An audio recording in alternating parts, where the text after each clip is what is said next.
Welcome to Wandering the Wild Mess, the podcast for anyone starting over, navigating a new chapter, or rewriting their story.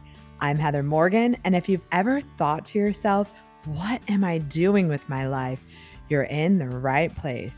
Here we take the lessons in the messes, reframe the hard moments, and remember that even the wildest stories always work out.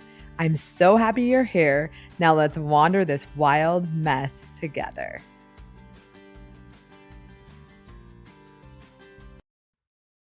Are you ready to sacrifice who you've been for who you want to become? Because I think a lot of us say we want healing. We say we want peace, love, success, confidence, the relationship, the purpose, the next versions of our life. But what happens when healing starts asking you to become someone unfamiliar? Someone with boundaries, someone with discipline, someone who says no to things they used to say yes to, someone who stops romanticizing chaos, someone who can actually hold the life they keep praying for.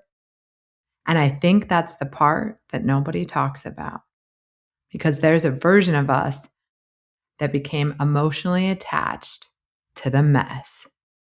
Welcome to Wandering the Wild Mess with Heather Morgan. I am so happy you're here.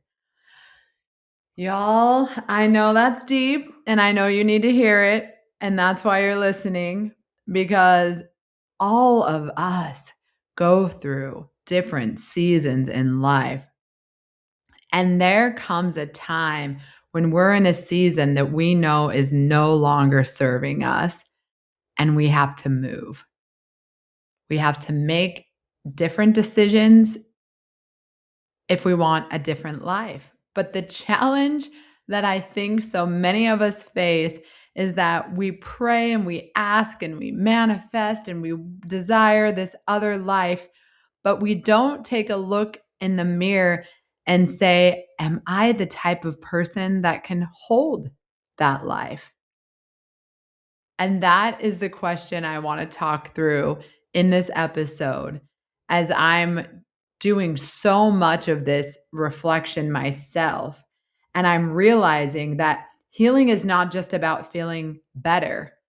Healing is truly about, it changes your identity.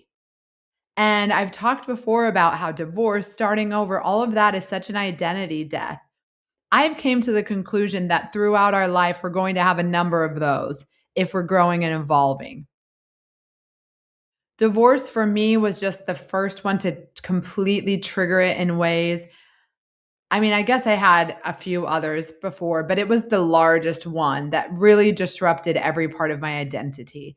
But now, as I'm evolving and growing and taking a step back and looking at my life and going, there are so many more things I want for this life. And I have to be the person that can have them. And if you listen back, I know I did my self-concept episode. Like that was a lot of people love that episode. So if you haven't listened, go back. And that is a lot of this, but different in the sense that I realized that what happens is your nervous system, your habits, your standards, your relationships, your tolerance, your routine, your self-concept, all of those things are wrapped up in your identity. And when you are looking to grow, you really have to ask yourself, are you willing to become someone else? Because a lot of the things we want from life need a different version of us. And not becoming someone completely different, not losing your softness or your caring, like your humanity, being a good person, all of those things, but the person that can hold the life that you want. And I talked about in the last episode about not abandoning. The version of me that has the life I'm desiring does not have energy leaks with relationships that don't serve me. I really have to hone in on making the best choices for me. It's almost like what fuels your soul and makes life better. And a lot of things in your life, I mean, let's stop and think right now. You can probably think of 2 or 3 things that you're doing in your life right now that do not make your life better. And you know it. And you know that the version of you that has the life you want, the next version of you, when you look at, and I've said it before, your higher self, that next level you, they're not doing those things. But a part of you is like, oh, but that's me. I mean, can I give that up? Can I not do that thing? But I really like it. And I realized that although divorce is what caused my initial identity death, then I'm now like having to go through a process of grieving the messy me because she was so carefree and she just had fun and not saying I can't completely be that way, but the way and the level of wild mess that she was served its purpose in that season, but I know now is not aligned with where I'm headed.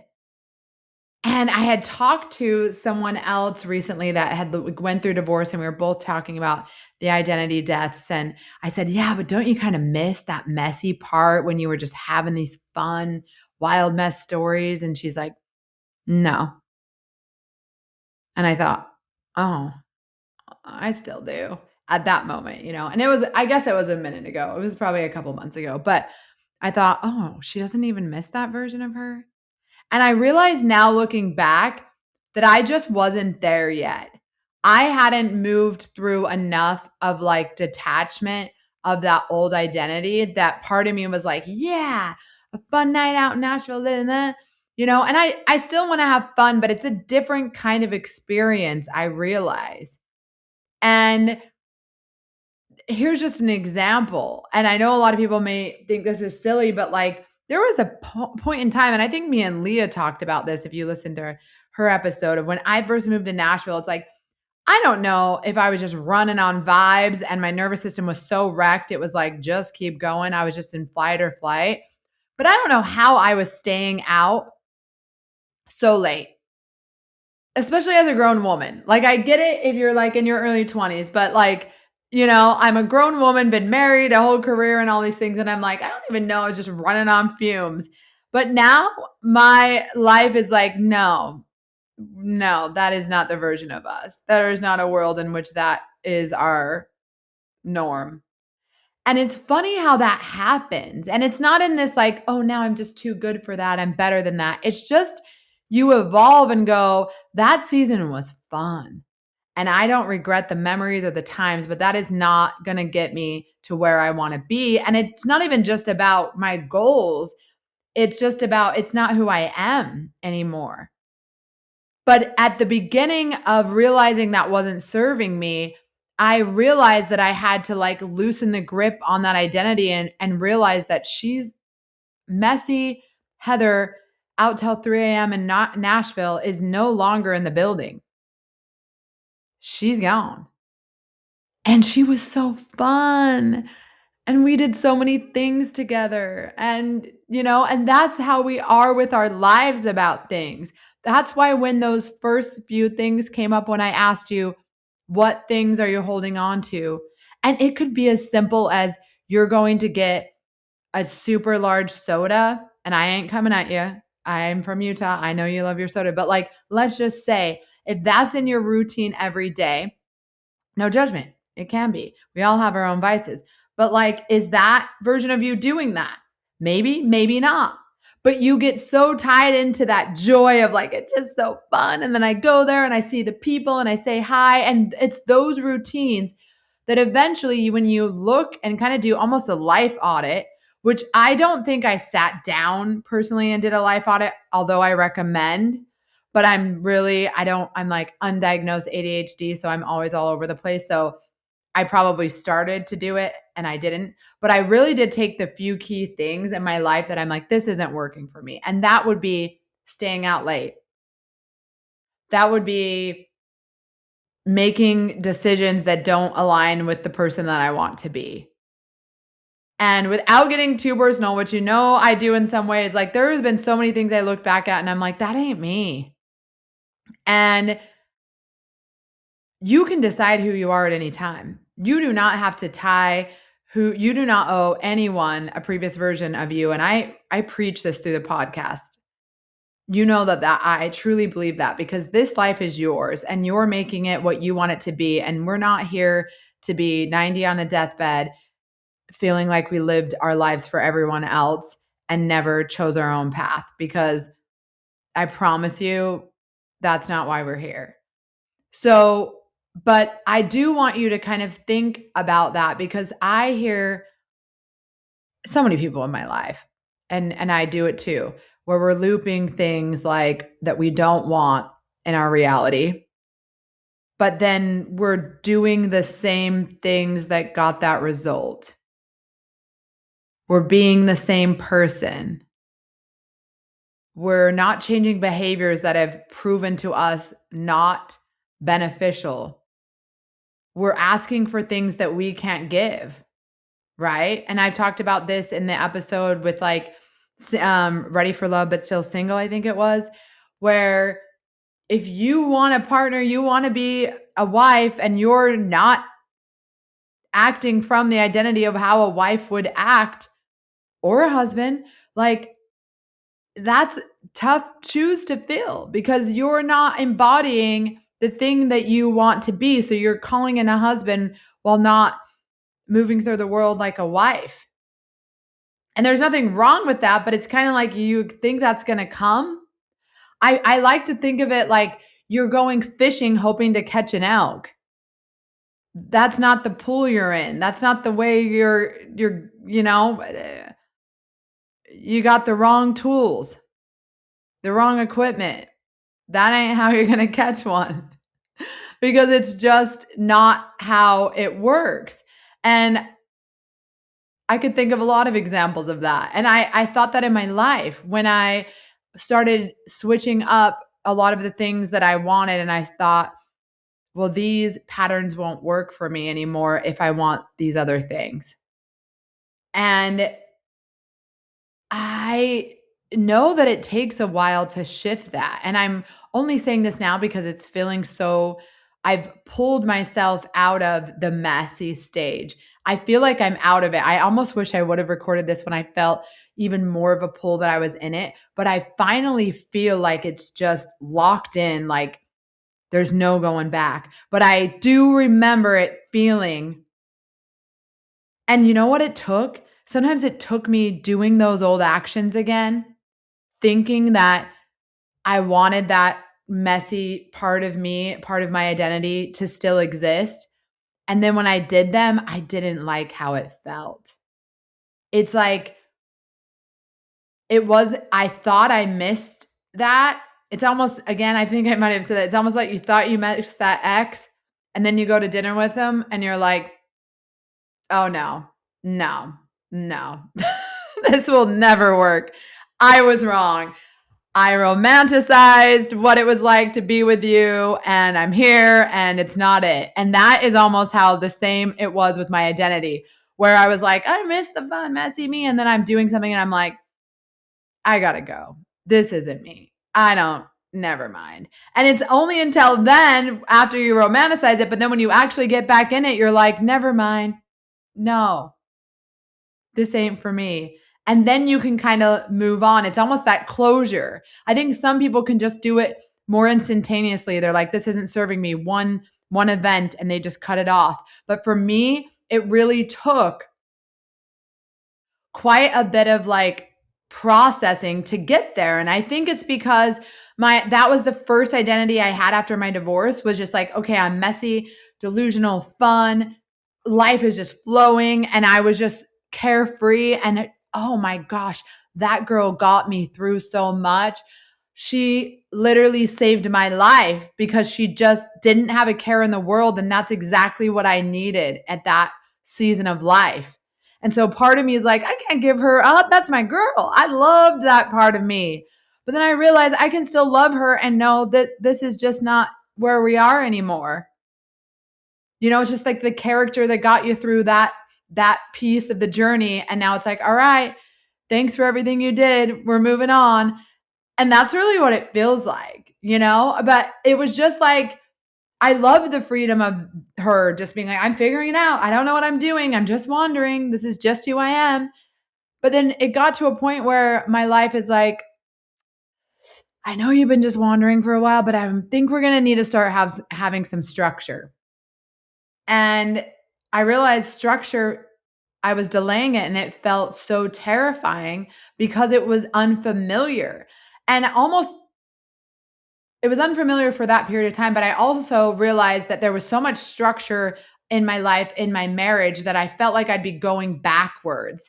Like, oh, that regimen I had is this wife and like cooking dinner every night and waking up early in the gym and then I do this and this, and we had so many, and I've talked about this early on in the episodes. Again, binge from the front if you haven't. But like I just had this really repetitious life that felt like there was so much structure in a lot of it and so much routine that I think I was afraid of like going back to that version of me because I'm like, I don't know, like that's where I left. But I realized it's not going to feel the same because this is like my chosen structure. This is not a punishment. It's not becoming boring. And that's what I also was fearful about. It's just becoming someone who can hold peace without sabotaging it. That's the season I'm in. That's where my soul feels peace, is to know that I can live a calm, quiet life that is still fun, that is still meaningful, but without all the chaos, where things can feel healed, but still be there. Like emotions always come up. I realize like two things can be true. You can heal through something and you could still grieve it. Because some things you grieve just will never change because they're just a truth and just part of the journey. I can grieve, missing the fun her in my life, but knowing that it's never coming back. And I don't really want her to. Because I realized a lot of the things she was doing was from pain, from confusion, from feeling lost, from literally feeling the grief of the identity death that came along with her divorce and starting her whole life over and moving somewhere where she knew absolutely no one and just literally moving through the world with a hope and a prayer. And it's still wild to me that, that girl was brave.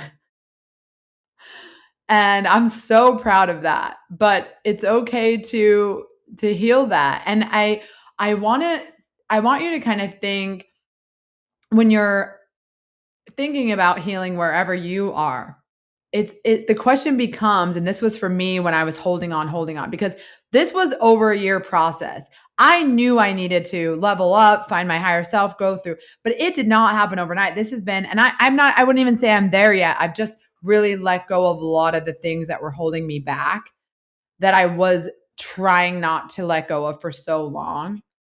And I had to ask myself, do I want the next version of my life or just the fantasy of it? Like we talk about, there's people that want things in their life, but do they really actually want them, or they just want to talk about it? I told you before that the whole reason I started my podcast, when I decided I was going to, I talked about it for months and months and months, until finally one of my buddies was like, I don't want to hear about your podcast again until you start it. And I remember him saying, I know so many people in my life that are so talented, that have so many abilities to do so many things, but they just talk. And that was something that I felt for other people all the time. But yet here I am being the person that was doing that. And I realized a lot of people spin their wheels speaking about a life they want or they think they want, but really aren't willing to give up the life they have or the identity that they've moved through the world with for so long. Because there's comfort in the known. And when you have to do something different, you don't know, it's not predictable. You don't know how you'll feel. And I'll be honest, at the beginning, it does kind of feel boring. You do kind of want to be like, yeah, of course I want to go do this. And you see other people doing things that you maybe would have done before. And then you're like, ah. And it's not like you can't do anything the same, but things just feel different. And I'll give a perfect example. I recently, like, this is when I knew I was like, okay, the change is locked in. So I was recently in North Carolina for my birthday, or right before my birthday, going to Zach Bryan, which I was closing a loop from the last time I went. It was a whole thing, but amazing time. And before the concert, you would think, you're pre-gaming, you're having a time. I felt like during my messy, that was for sure how I was moving through. I remember I saw him in San Francisco right after my divorce and went by myself. Like, it was a whole thing. And went and stopped at this little mini bar, bought these like little mini bottles, was having a time. Now fast forward, now I'm in North Carolina and I decide I'm going to go to the hotel gym and work out before the show.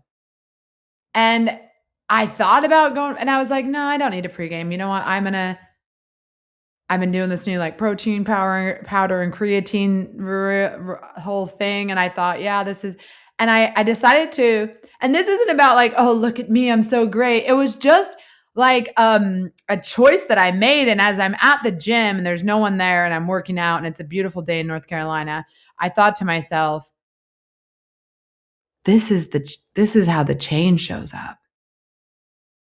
This is the growth. This isn't me forcing myself. This is what I'd prefer to be doing right now.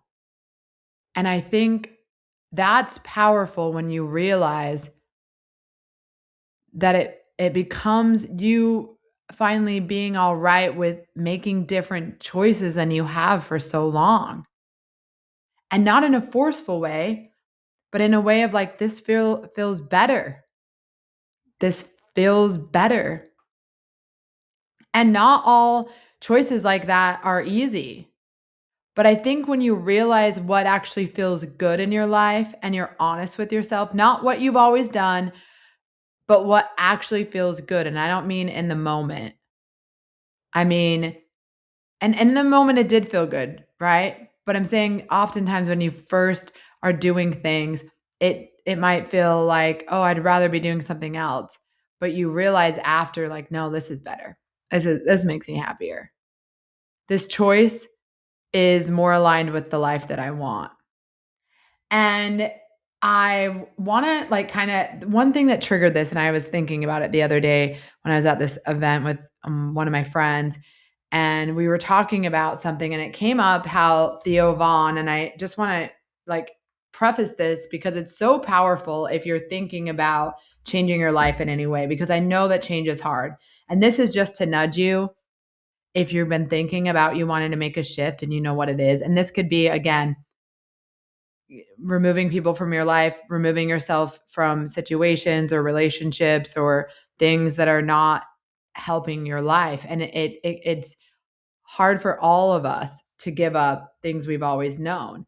But it was talking about how Theo Vaughn mentioned the Gospel of John, and just it's a Bible, it's a story, as he prefaces, but he talks about how when Jesus asked this man, like, do you want to get well? And of course, it's obvious at first, like, why wouldn't he want to get better? I think this man had been like sick by the water for like 38 years, just wanting to be healed. But the deep meaning that really hit is that it would change his whole identity if he said yes. So think about it. If you knew there could be a power to just change your life to what you actually say you want, I want to heal. I want to be the person that does this. I want to have this life. If that could slight switch, one touch, do it. Are you prepared to be the person that is actually healed, that is actually living the life that you're saying? And even if that means, I mean, think about the deeper, maybe yours is like, yeah, of course I want to be rich. Okay, do you want to steward all that money? Do you want to have friends that might not really be friends now approach you? Do you want to deal with like that new tax bracket? Do you want to, there's a lot of things that come along with the life you're calling. So without you building upon it, Some people can't hold it. And you see that in lottery winners. That's already been talked about a million times, but it's so true because it's just an instant change in who you were to what you now hold. And in this story, it talks about, I just want to tie back to like the idea that if you heal, then your entire life changes. Your excuses disappear, your routines change, people will see you differently, you have to live differently, and you can no longer identify as the person that, in this instance, like who's just laying by the pool. And a lot of people want relief from pain. And that's why they want their life to change. Like, this is painful the way it is. I want it to be different. But healing asks for transformation. And transformation can feel very terrifying because the old identity, even if it's painful, is familiar. And I've talked about this before. So I want you to think about when you're asking for a new life, when you're saying, heal this, let me feel less pain, let me have this life, let me have these things. And we're wanting so much to be different in our life, but are we willing to become someone new? Not because the old you was bad, but because the old version was built to survive a different season. And depending on what season you're in, not everyone in this current season can come with you. Not every habit, not every person. It's a new season. The leaves fall from the trees. And I'll end this by telling you that I know it's uncomfortable to look at yourself and say, I do want to heal, but do I want to change? And what do I need to change? And how will that feel? And how will that be perceived?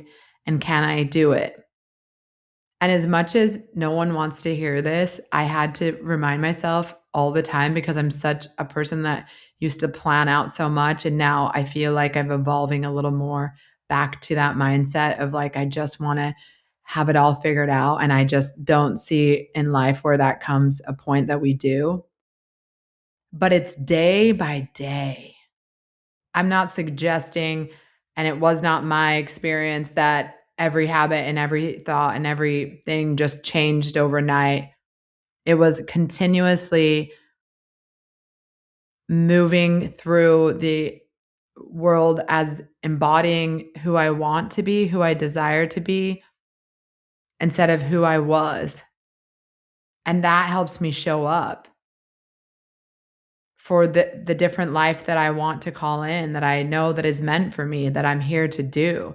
I mean, even with this podcast, showing up for y'all is important to me because I know that's my purpose. And so I continue because it's who I am. It's not a question. And once you start changing your identity and once it's an identity lock-in, you don't have to think about it anymore. So I know at the beginning it feels overwhelming, but once you lock it in, you just choose it. I've talked about this before. Like, I just make my bed every morning because that's who I am. I don't think about, am I going to, am I not? I just do it. And that becomes everything in your life once you do it from an identity level. And that's what happens with repetition.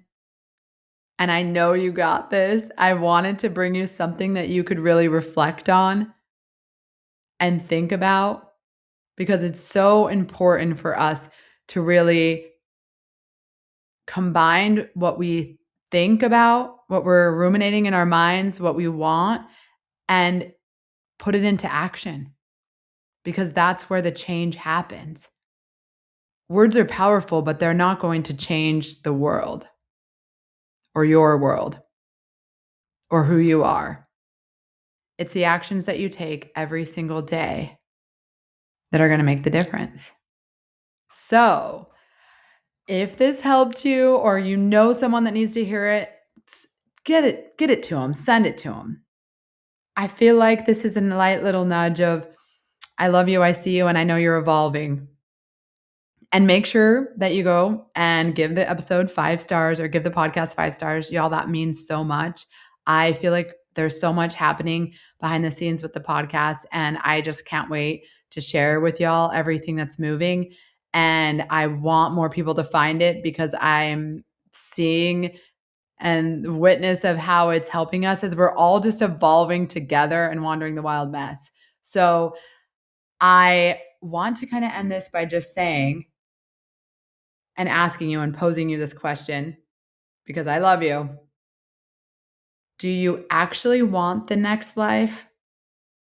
Or do you just want to keep dreaming about it? This was Wandering the Wild Mess with Heather Morgan. You matter. Thank you for wandering the wild mess with me. If today's episode helped you see your story a little differently, I'm so glad. Make sure to share it with someone else who might need it. Keep listening for more lessons, reframes, and reminder that your path is unfolding exactly as it should. Until then, keep trusting the mess.